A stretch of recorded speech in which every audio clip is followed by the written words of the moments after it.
नमस्कार, आप देख रहे हैं SPN 9 न्यूज और मैं हूं आपके साथ मनीष कुमार सैनी। कर्नाटक की राजनीति में हलचल मची हुई है। कई महिलाओं के यौन शोषण के आरोप झेल रहे पूर्व प्रधानमंत्री HD देवगौड़ा के पोते प्रज्वल रेवन्ना की मुश्किलें बढ़ती जा रही हैं। अब कांग्रेस नेता राहुल गांधी ने इस मामले को लेकर कर्नाटक के मुख्यमंत्री सिद्धरमैया को एक पत्र लिखा है। उन्होंने अनुरोध किया है कि पीड़ितों की हर संभव सहायता की जाए। इस पत्र का सिद्धरमैया ने जवाब भी दिया है। राहुल गांधी ने कहा, मैं आपसे अनुरोध करता हूं कि कृपया आप सभी पीड़ितों की हर संभव मदद करें। यह सुनिश्चित करना हमारा सामूहिक कर्तव्य है कि इन जघन्य अपराधों के लिए जिम्मेदार सभी पक्षों को न्याय के कटघरे में लाया जाए। सिद्धरमैया को लिखे पत्र में कांग्रेस नेता ने दक्षिणी राज्य से सांसद रेवन्ना की आलोचना की। इसके साथ ही उन पर प्रधानमंत्री नरेंद्र मोदी और केंद्रीय गृह मंत्री अमित शाह की छत्रछाया में रहने का आरोप लगाया। मोदी पर परोक्ष हमला करते हुए कांग्रेस नेता ने कहा कि उन्होंने कभी ऐसे वरिष्ठ जनप्रतिनिधि को नहीं देखा जिसने महिलाओं के खिलाफ कथित हिंसा के खिलाफ चुप्पी साध ली हो। उन्होंने कर्नाटक की सीएम से अनुरोध किया है कि पीड़ितों की हर संभव मदद की जाए। गांधी ने कहा कि वे हमारी करुणा और एकजुटता की पात्र हैं क्योंकि वे न्याय के लिए अपनी लड़ाई लड़ रही हैं। यह सुनिश्चित करना हमारा सामूहिक कर्तव्य है कि इन जघन्य अपराधों के लिए जिम्मेदार सभी पक्षों को न्याय के कटघरे में लाया जाए। गांधी ने आरोप लगाया कि रेवन्ना ने कई वर्षों तक सैकड़ों महिलाओं का यौन उत्पीड़न किया और उनका वीडियो बनाया।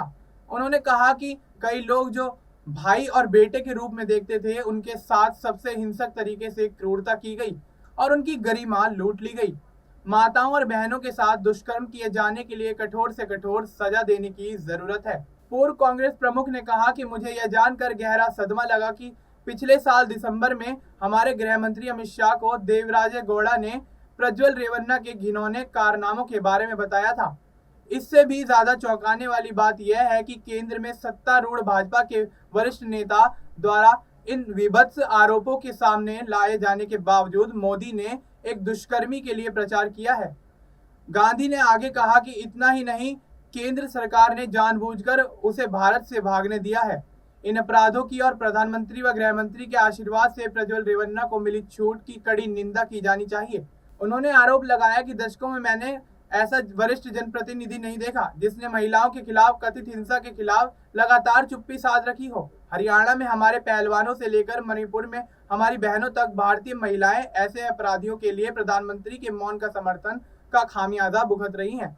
राहुल गांधी ने कहा कि कांग्रेस का नैतिक कर्तव्य है कि वह हमारी माताओं और बहनों के लिए न्याय की लड़ाई लड़ें। उन्होंने कहा, मैं समझता हूं कि कर्नाटक सरकार ने गंभीर आरोपों की जांच के लिए एक विशेष दल SIT का गठन किया है और प्रधानमंत्री से प्रज्वल रेवन्ना के राजनयिक पासपोर्ट को रद्द करने और उन्हें जल्द से जल्द भारत वापस लाने का अनुरोध किया है। कर्नाटक के सीएम सिद्धरमैया ने राहुल गांधी के पत्र का जवाब दिया। उन्होंने सोशल मीडिया मंच X पर कहा कि प्रज्वल रेवन्ना से जुड़े मामले ने देश को बुरी तरह से झकझोर दिया है। हमारी कानूनी प्रणाली में विश्वास बनाए रखने के लिए पीड़ितों को न्याय मिलना जरूरी है। राहुल गांधी ने पत्र लिखकर पीड़ितों के लिए समर्थन पर जोर दिया है। हम निष्पक्ष प्रक्रिया सुनिश्चित करने के लिए सभी आवश्यक सहायता प्रदान करने के लिए प्रतिबद्ध हैं। आपको बता दें कि 33 वर्ष के प्रज्वल रेवन्ना पूर्व प्रधानमंत्री और JDS सुप्रीमो HD देवगौड़ा के पोते और विधायक व पूर्व मंत्री HD रेवन्ना के बेटे हैं और उनके खिलाफ कई महिलाओं के साथ यौन शोषण के आरोप लगाए गए हैं और इससे जुड़े कई वीडियो वायरल हो गए हैं। राज्य सरकार ने इस मामले में SIT का गठन किया है। प्रज्वल कर्नाटक की हासन लोकसभा सीट से चुनाव लड़ रहे हैं, जहां 26 अप्रैल को मतदान हुआ है। पुलिस सूत्रों के मुताबिक जैसे ही सांसद से जुड़ा वीडियो सामने आने लगा, वह वोटिंग खत्म होने के बाद देश छोड़कर भाग गए। देश और दुनिया की तमाम बड़ी अपडेट्स के लिए आप देखते रहिए SPN 9 न्यूज। मिलते हैं आपसे अगले वीडियो में, तब तक के लिए नमस्कार।